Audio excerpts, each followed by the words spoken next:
ako tuwan pa rin. Paano sasama kung hindi ako nag-aaya? Paano tama kung hindi ako tumataya? Minsan iniisip ko na wag na lang kaya, kaso yung isip ko ay nagbabago din maya-maya. At sobra sa pag-asa, kulang sa kumpiyansa, kaya mukhang wala nang magka-tsansa.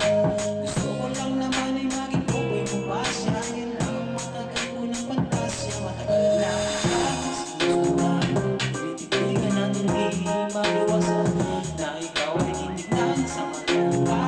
Pinag-iisipan ko kung anong paraan para ikaw ay malapitan.